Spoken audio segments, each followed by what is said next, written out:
So, nakakita ka pa ngo sang 100 pesos. So, ibakal na itong tubig. I-share na itong diri sa mga taong ari. Pasubong katambay sa plaza.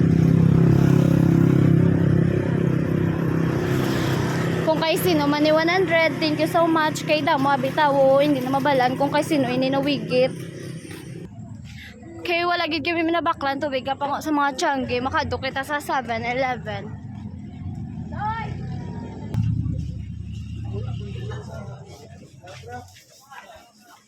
Hari water. Say mo and ang pila, sir. Say mo ka and. Sige po. So, kahit 10 pesos ang tubig ka pa mo, mahatag kita sa pulo ka mineral water sa pulo. May katawang maswerte nga matagaan nato sa plaza.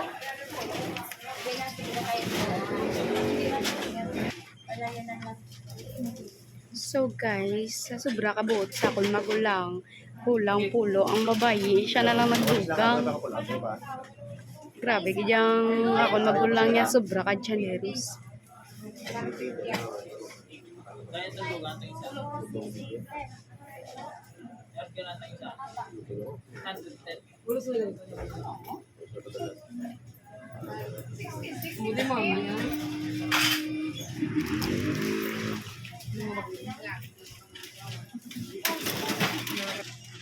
Damo kali dito, 7-Eleven guys.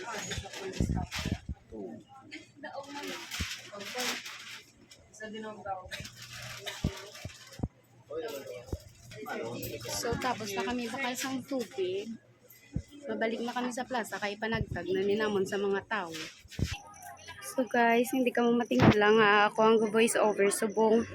Ato na nga akong magulang ay ka panagtag na sa sang tubig.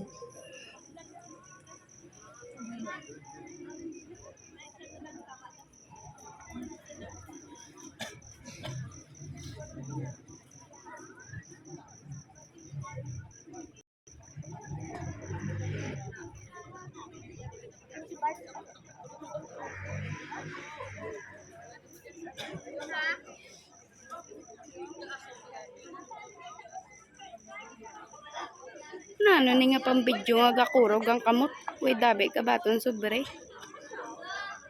No pa hindi paldo. Ari gali akong mama guys ay pinakalaw ay sa tanan. Aw, pinakagwapa gali. Ikaw malang kuno yaya ang law ay aw na no. Char, joke lang. Thank you sa pag-voice over. Kag thank you Lord sa opportunity kag blessing sa ginatag mo sa amo. Hasta na lang diri ka pa ngo. Thank you for watching. Bye. Jesus loves you. Mwah. See you in my next vlog.